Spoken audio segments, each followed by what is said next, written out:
नेत्रों से गलत दृश्य ना देखें हम। जैसे व्यभिचार संबंधी दृश्य है ना, जो गलत भावनाएं हमारे अंदर उत्पन्न करते हैं, सबसे पहले हमें अपने नेत्रों को इससे बचाना है। जैसे मोबाइल आदि में या लैपटॉप से या किसी सीरियल आदि में जिसमें गंदा चरित्र है, गंदा दृश्य है, जिस दृश्य के देखने से हमारी भावना पतित हो जाए, हमारी भावना धर्म भ्रष्ट हो जाए, वो दृश्य नहीं देखने।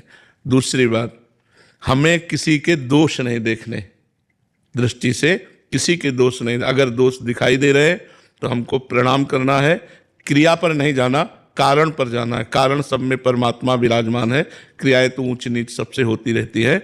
हमें किसी के दोष नहीं देखने। तीसरी बात, हम कोशिश करें कि सब में भगवान विराजमान है, ऐसी अपनी दृष्टि से देखने की भावना करें कि जड़ चैतन्य सब में, जैसे गोस्वामी जी कह रहे हैं, सिय राम में सब जग जानी, करो प्रणाम जोरी जुग पानी। सबको दोनों हाथ जोड़कर हम प्रणाम करते हैं, क्योंकि सब में भगवान सिया राम विराजमान है, गोस्वामी जी कह रहे हैं। तो हम अपनी दृष्टि, हमारी जो दृष्टि है वो पवित्र तभी होगी जब भगवत दृष्टि हो जाएगी, सब में भगवत दृष्टि हो जाए। तो हम गलत आचरण वाले, जैसे कोई पशु पक्षी मैथुन कर रहा है तो हमें नहीं देखना, इससे हमारी दृष्टि दूषित हो जाएगी। यही वृंदावन में एक सौभरी नाम के महात्मा रहते थे, जो जल को स्तंभित करके जल समाधि लेकर के भजन कर रहे थे। तो समाधि से उनके नेत्र खुले तो उन्होंने देखा मछली मैथुन कर रही है।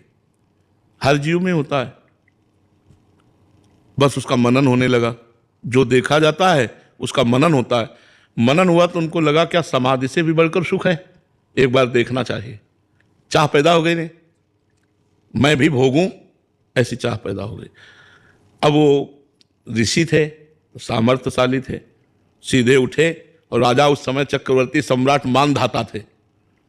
मानधाता के पास गए और कहा, अब सामर्थ्यशाली ब्रह्म ऋषि ऐसे कोई राजा से ऐसे कोई साधारण बात कर सकता है क्या? उन्होंने कहा अपनी पुत्री प्रदान करो। तो वो भी बड़े प्रवीण थे कि ना कहता हूं तो शाप दे देंगे, और हाँ कहता हूं तो कहा महलों की राजकुमारी, और कहा उनके शरीर से मछली जैसी दुर्गंध भी आ रही थी, क्योंकि जल में समाधिस्थ रहते, हड्डी हड्डी शरीर में। तो 50 पुत्रियां थीं। तो उन्होंने कहा महाराज जो तुम्हें पसंद करे उसे स्वीकार कर लो। बोले आदेश करो। महल में आदेश किया कि महाराज सौभरी ऋषि पधार रहे हैं, जो राजकुमारी उन्हें पति रूप में वर्ण करना चाहे वो स्वीकार कर सकती है। महाराज सौभरी ने रास्ते में अपना ऐसा रूप बनाया, और तपस्वी थे,